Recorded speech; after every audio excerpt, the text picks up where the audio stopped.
A single missing semicolon in a line of text. I mean, in normal written English, that is just, a minor typo. Maybe a grammar enthusiast gets slightly annoyed, right? Yeah, exactly. They might point it out. Right. But in the C programming language, leaving out one single semicolon is enough to, physically halt a machine, corrupt a database, or even crash a multi-million-dollar software system. It's genuinely catastrophic. It really is. And today, we are opening the hood on how computers actually think.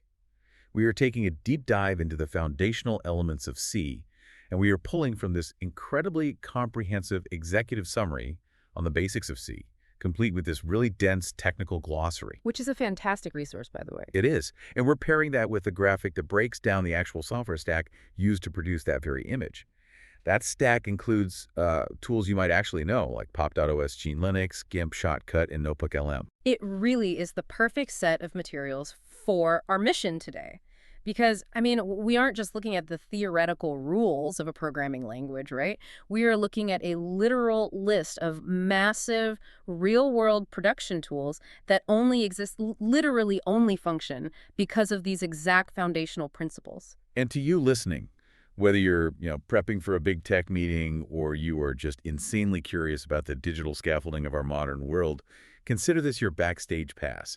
This is not going to be some dry textbook reading. No, absolutely not. We are getting into the actual logic. Okay, let's unpack this. Learning C is essentially like learning the strict grammatical rules of an alien language. And in this scenario, the alien is the computer's central processing unit, the CPU. I really like that analogy. But to communicate with that alien, you can't just speak to it directly. You can't just talk to it. You need a highly specialized translator. Right, because it doesn't speak English. Exactly. And if we look at the technical glossary from our materials, it defines something called a compiler. A compiler is a dedicated software tool whose entire purpose is to take the human-readable source code written by a developer and translate it into raw machine code. And machine code is just binary, right? Like the ones and zeros. Yes, but let's look at how that actually functions, because it is crucial for understanding why C is so incredibly powerful. Those ones and zeros, they aren't just abstract numbers floating in space. Right. They represent physical states, like a 1 tells the CPU to send an electrical current to open a microscopic gate on the processor. Oh, wow. And a 0 tells it to close that gate. So the compiler bridges the gap between human logic and physical electricity.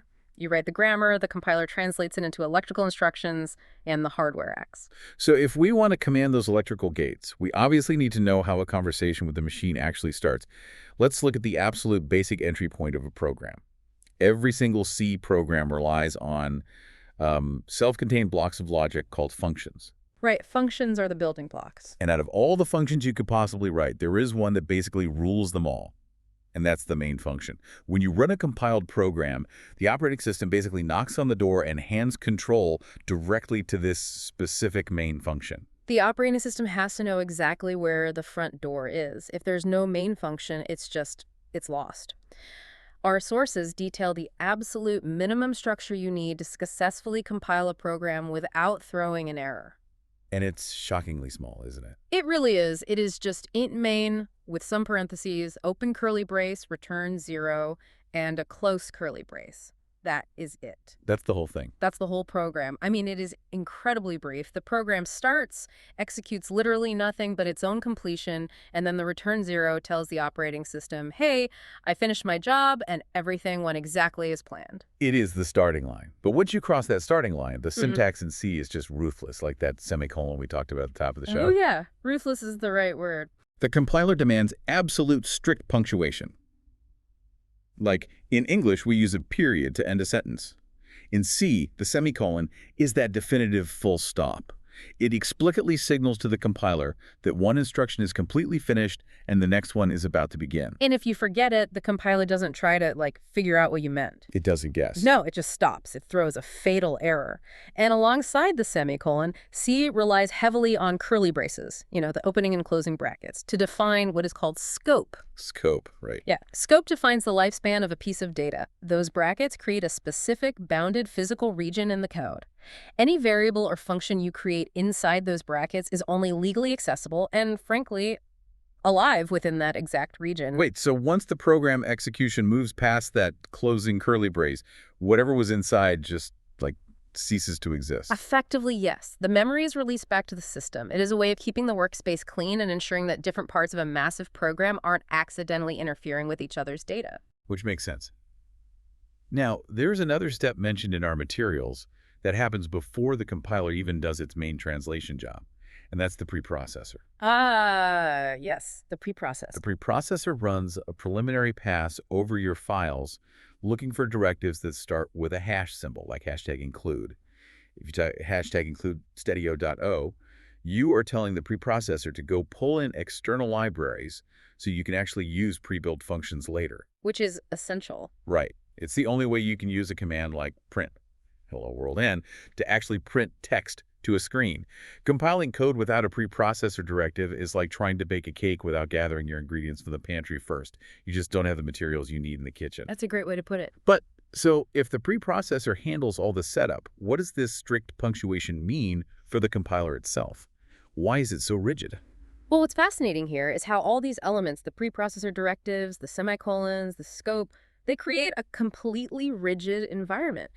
This immense strictness ensures the compiler never has to guess at human intent. Because humans are messy. Extremely messy. Human language is full of nuance, slang, and implied meaning. A computer cannot process nuance. The machine needs absolute clarity to generate that raw, low-level machine code safely. Because if the compiler tried to guess where an instruction ended just because you forgot a semicolon, it might combine two completely different commands. Exactly. And the result wouldn't just be a little error message. It could result in a program that corrupts an entire database or, crashes the whole operating system. The rigidity is the safety net. Okay, so if the compiler's safety net is this absolute rigid grammar, how do we actually express complex logic without breaking the system? We have to use the right words. Right. We need to know what words we are actually allowed to use. This transitions us from the structure of the language to the actual vocabulary, keywords, and identifiers. This is where the logic actually takes shape. Let's start with keywords. According to the foundational rules of C, keywords are reserved, hardwired words. They hold immutable meanings that dictate control flow, and the compiler natively understands them. Meaning you can't mess with them. You cannot change what they mean, and you cannot use them for anything else. Our materials give some great examples of this. Words like if, while, and return.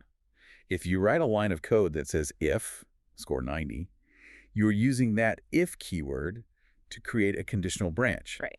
The compiler looks at that and instantly knows, we have to split the path here based on whether the score is greater than 90. It's hardwired logic. Exactly. The compiler doesn't need to look up what if means. It is built into the foundation.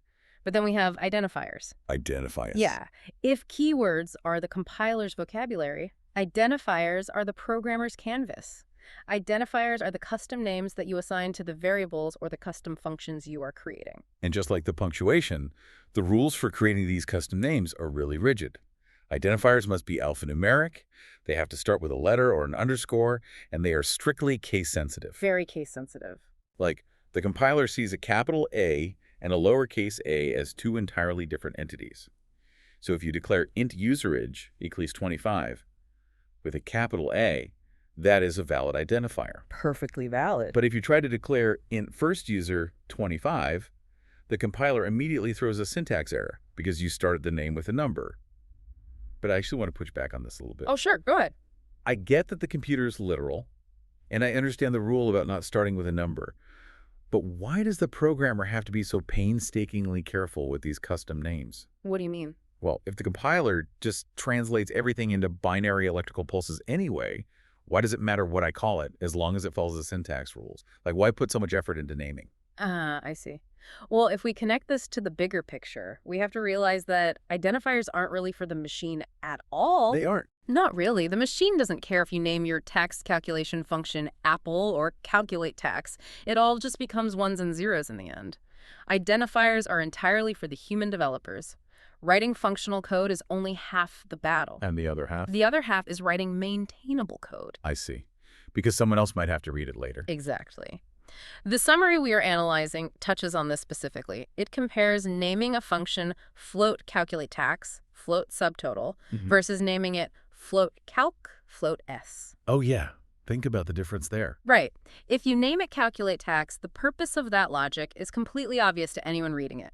But if you name it calc and use the letter S for the input, you are leaving future developers, or even yourself, like 6 months down the line, totally confused. You'd have no idea what it stands for. None. You'd have to waste hours reading every single line inside the function just to deduce what calc is actually doing.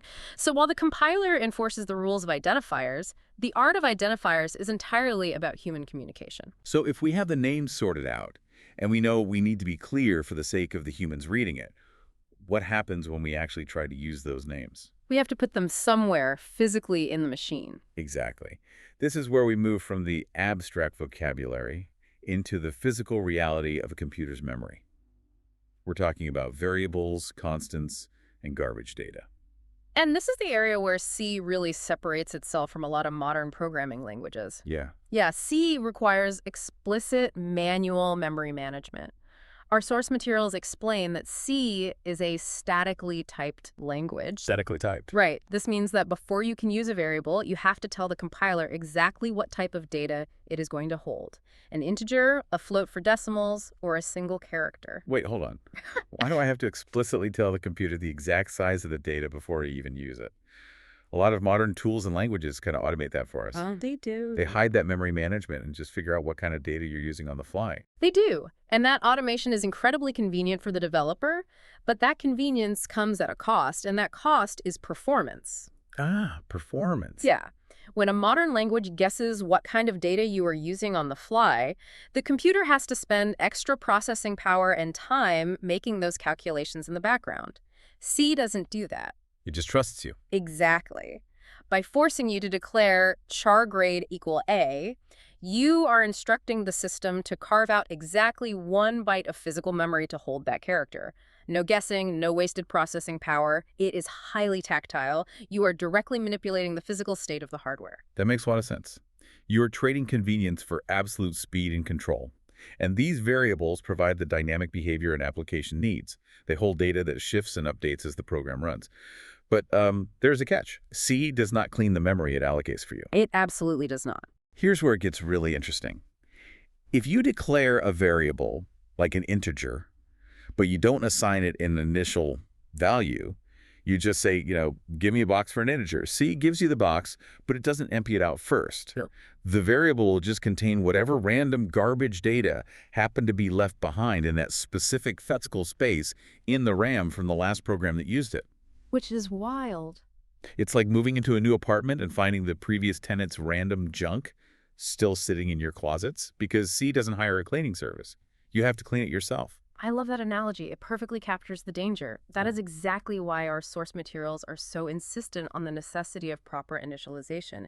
You must explicitly write int counter 0 rather than just int counter. Because if you don't set it to 0, what happens? Like realistically? Well, imagine that integer is being used to track a user's bank balance in a financial app. Okay, yeah. If you just ask for the memory block without initializing it to 0, that block of RAM might contain the leftover binary equivalent of like -4 million from some completely unrelated background process that ran an hour ago. No. Right. Suddenly your program thinks the user's bank balance is -4 million.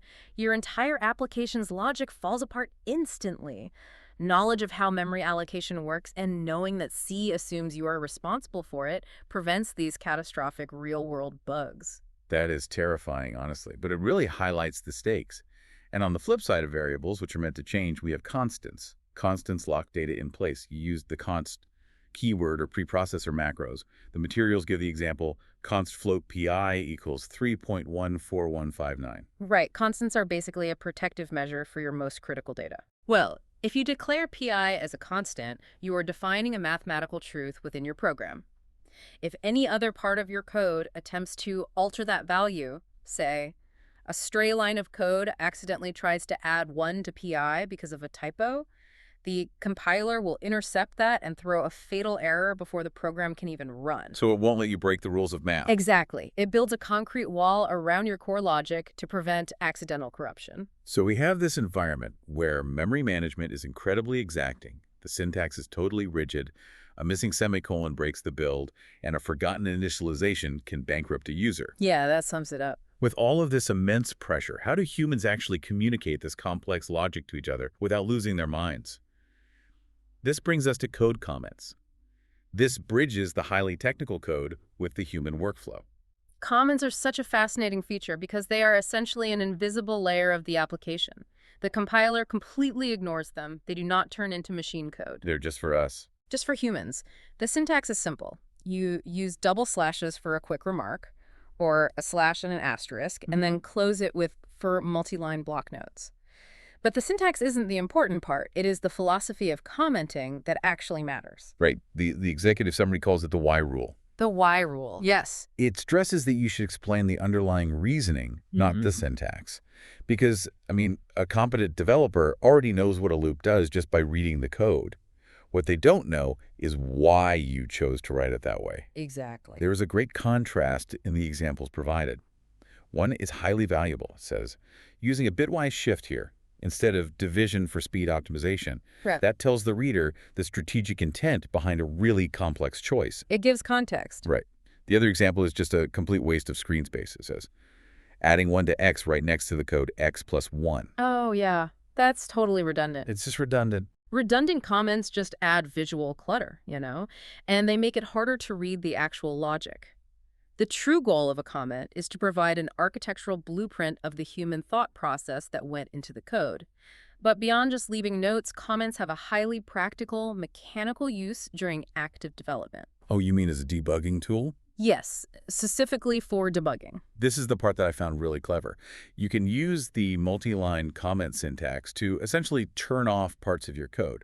The example given is wrapping a function call like this. Process payment, user. So wait, comments aren't just digital sticky notes for other humans. They act as literal circuit breakers for testing the system. That is exactly what they are. When you are hunting down a logical error in a massive program, you don't want to permanently delete code you spend hours writing just to see if it's a piece causing the crash. No, you'd lose all your work. Exactly. By wrapping an erratic function in a comment, the compiler simply skips over it. It pretends it doesn't exist. You bypass that step entirely during a test run to isolate the problem. It is a fundamental troubleshooting technique that saves countless hours. And this ties perfectly into the second source we are analyzing today, which is the graphic showing the production stack. We've been talking about all these abstract foundational concepts, but the tools used to make that image, Pop.os GNU Linux, the GIMP image editor, Shotcut for video, and even Notebook LM, these are massive, incredibly complex software systems used by millions of people. Which raises an important question. What's that? Think about an operating system like Linux or a complex image editor like GIMP. These are open source projects. Right, anyone can contribute. Exactly. That means they are built by thousands of different developers all over the world, constantly adding, removing, and changing millions of lines of code over decades. How could a collaborative project of that staggering scale possibly function without this rigorous standard of commenting, descriptive identifiers, and debugging? It couldn't. I mean, it would be total chaos. It was absolute chaos. Without the why rule, a new developer coming into the Linux project wouldn't understand why a specific memory management protocol was written a certain way 10 years ago. They'd be completely lost. The software stack we use every single day relies entirely on this very specific combination. Rigid, unforgiving machine logic paired with crystal clear human communication. It is a delicate balance. The code must be structurally perfect to physically operate the machine, but the context must be perfectly clear so the humans can maintain it over time. So let's take a step back and recap this journey.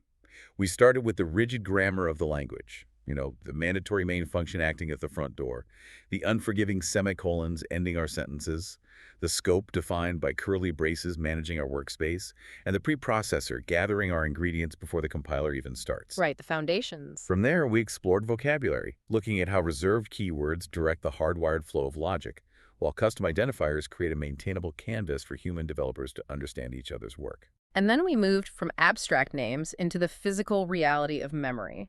We discussed statically typed variables, carving out exact manual byte sizes for performance. The tactile control. Yes. We highlighted the real-world danger of uninitialized garbage data crashing systems and the protective walls of constants keeping our core logic safe. And finally, we looked at code comments, serving both as essential architectural blueprints for human collaboration and as literal circuit breakers for debugging massive projects. By understanding these concepts, you now know the hidden scaffolding that holds together the digital tools you interact with from the moment you wake up to the moment you go to sleep. So what does this all mean for you? Well, it means recognizing that the digital magic we take for granted, the smooth video editing, the instant operating system boots, is actually the result of painstaking manual logic. It's not magic at all. No, it is the realization that behind every sleek interface is a hidden world of strict rules, microscopic electrical gates, and really deliberate memory management. And that leads to a final thought I want to leave you with today. C programming gives a developer absolute granular control over a machine's physical memory. Total control. But in return, it demands absolute, unforgiving responsibility. You have to clean out the garbage data, you have to perfectly balance the logic, you have to declare your memory needs up front. But today, programming languages continue to evolve, becoming more and more automated. Right. They hide the complexity. Exactly. As we discussed earlier, modern tools hide that memory management for the sake of convenience. And now, we have AI beginning to write more and more code for us, hiding these fundamental mechanical realities behind even thicker layers of automation. It's a major shift in how we build things. It is. If we stop learning the strict grammar of the alien language and rely entirely on AI translators to talk to our hardware, wait, I shouldn't say ... If we rely entirely on AI to translate everything for us, are we as a society at risk of losing our fundamental understanding of how our own machines actually work? Something to think about. Until next time, keep diving deep.